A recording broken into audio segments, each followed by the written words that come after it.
नमस्कार मित्रों, मैं अजीत सिंह। दोस्तों, आज हम लोग गांव में अपने खेत की तरफ निकले हुए थे और खेत का निरीक्षण हम लोग कर रहे थे, देख रहे थे कि फसलों की क्या स्थिति है। तो हमें अपने खेत में चने की फसल दिखाई दी। ये देखिए, चने के छोटे छोटे पादप उगे हुए हैं। काफ़ी अच्छी फसल इस बार चने की दिख रही है। तो हमने सोचा क्यों ना चने पर ही एक वीडियो बनाया जाए, जो कि काफ़ी रोचक भी होगा और जो प्रतियोगी छात्र हैं उनके लिए उपयोगी भी होगा। तो दोस्तों, चने के बारे में यदि बात किया जाए तो चना जो है वह रबी की प्रमुख फसलों में से एक फसल मानी जाती है, गेहूं को छोड़ करके। गेहूं के अलावा यदि बात किया जाए तो चना एक प्रमुख रबी का फसल है। और दोस्तों, चने का जो जन्म स्थान माना जाता है वह दक्षिण पूर्व यूरोप माना जाता है और इसके लिए जो तापमान की आवश्यकता होती है वह 15 से 30 डिग्री सेल्सियस तापमान की ज़रूरत होती है।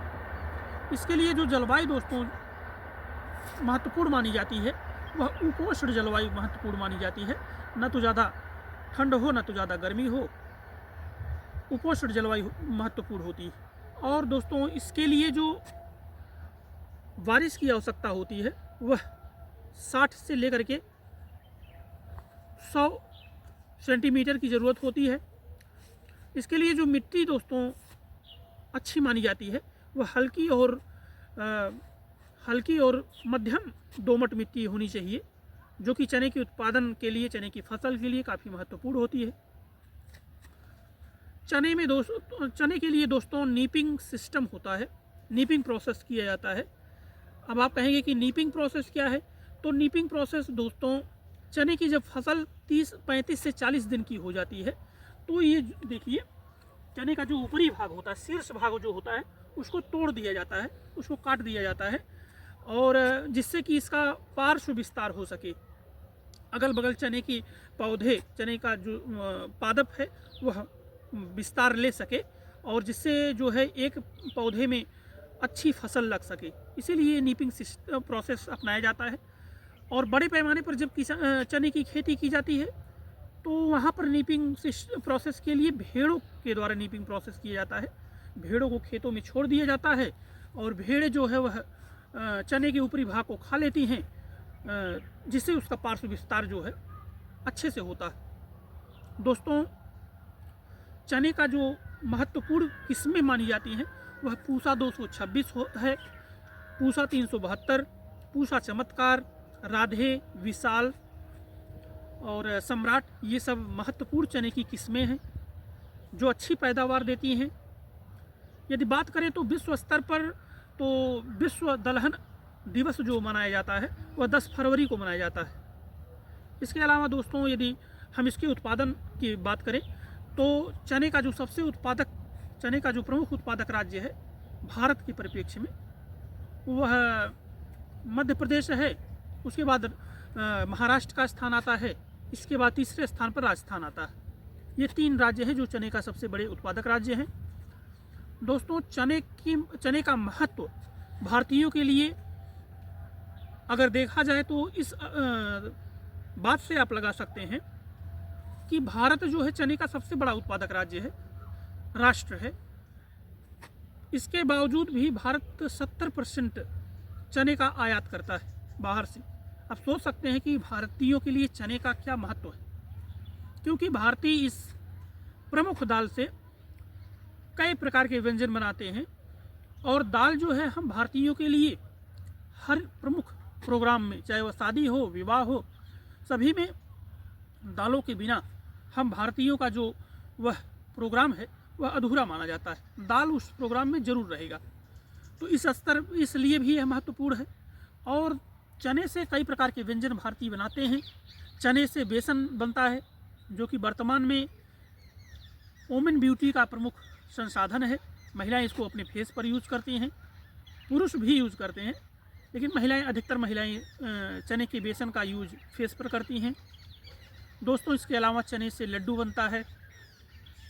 दोस्तों, यदि बात किया जाए भारत की दाल के स्तर पर तो भारत जो है दलहन का सबसे बड़ा आयातक है, उपभोक्ता है और उत्पादक भी है। इसके पश्चात जो है कोई अन्य राष्ट्र आते हैं। और यदि देखा जाए तो प्रमुख जो राष्ट्रीय स्तर पर प्रमुख संस्थान है वह भारतीय दलहन अनुसंधान संस्थान कानपुर आता है। वहाँ पर रिसर्च होते हैं, वहाँ पर बीजों का परीक्षण किया जाता है। दोस्तों इसके अलावा यदि चने की बात किया जाए तो जो इसके चने की पत्तियों में, ये जो हरे चने के पौधे होते हैं, चने के पादप, इनकी हरी पत्तियों को खाने पर हमें एक खटास सा महसूस होता है। उस खटास का प्रमुख कारण होता है कि इसमें ऑक्जेलिक अम्ल पाया जाता है इनकी पत्तियों में। और दोस्तों चने की पत्तियों में प्रोटीन काफ़ी अच्छी मात्रा में पाया जाता है। चने की पत्तियों से भारतीय साग बनाते हैं जो कि काफ़ी महत्वपूर्ण, काफ़ी लोकप्रिय व्यंजन है भारतीयों के लिए। और दोस्तों चने की दाल में जो है 21% प्रोटीन पाया जाता है। हालांकि सोयाबीन में सबसे अधिक प्रोटीन पाया जाता है, लगभग 45% पाया जाता है, परंतु चना भी प्रोटीन का एक महत्वपूर्ण संसाधन, महत्वपूर्ण तत्व है। और इसके अलावा दोस्तों यदि देखा जाए तो इसमें जो रोग होता है वह उकठा रोग प्रमुख रोग होता है। इसके अलावा झुलसा रोग होता है और बीज गलन का रोग होता है। दोस्तों बीज गलन का रोग जब हम चने की फसल को बो देते हैं खेतों में, उसके बाद बाढ़ वगैरह या अधिक बारिश के नाते इसके बीज जो है वह अंकुरित नहीं हो पाते हैं और वह मिट्टी में ही समाप्त हो जाते हैं। तो बीज गलन की समस्या एक प्रमुख समस्या है चने की फसल के लिए। इसके अलावा दोस्तों सफ़ेद विगलन जो पहाड़ी एरियो में पाया जाता है, यह सफ़ेद विगलन होता है। यह पहाड़ी एरियो में चने की फसलों के लिए महत्वपूर्ण काफ़ी माना जाता है, काफ़ी खतरनाक रोग है। और जो उकठा रोग है, इसका रोगजनक जो है वह फ्यूजेरियम स्पंजी को माना जाता है। इसी के द्वारा जो है यह उकठा रोग होता है। दोस्तों विश्व स्वास्थ्य संगठन के अनुसार एक स्वस्थ व्यक्ति को 104 ग्राम प्रतिदिन दाल की आवश्यकता होती है, परंतु यदि आर्थिक समीक्षा 2024-25 की बात की जाए तो भारत में वर्ष 2022 और 23 के अनुसार भारतीयों को 47.1 ग्राम प्रतिदिन के हिसाब से दाल मिलती है, जो कि विश्व स्वास्थ्य संगठन के मानक के अनुसार काफ़ी कम है। इसके अलावा दोस्तों यदि देखा जाए तो दलहनी फसलें जो है मृदा के उर्वरकता के लिए, मृदा के संरक्षण के लिए काफ़ी महत्वपूर्ण होती हैं। ये मृदा के उर्वरता को बनाए रखती हैं क्योंकि इसमें जो है वह राइजोबियम इनकी जड़ों में पाया जाता है और ये जो है नाइट्रोजन वगैरह के स्थिरीकरण के लिए आवश्यक मानी जाती हैं। और यदि देखा जाए दोस्तों तो चना की बुआई जो है वह 15 अक्टूबर से 15 नवंबर के बीच में किया जाता है। दोस्तों चना एक महत्वपूर्ण फसल है जो भारतीयों के बीच में काफ़ी लोकप्रिय है। इसके अलावा बहुत सारी फसलें हैं। आज का जो ये वीडियो है वह कॉम्पिटिटिव एग्ज़ाम के स्तर पर भी और सामान्य जानकारी के स्तर पर भी था, महत्वपूर्ण है। फिर कभी हम लोग किसी दूसरी फसल की चर्चा करेंगे। आज के लिए बहुत बहुत धन्यवाद।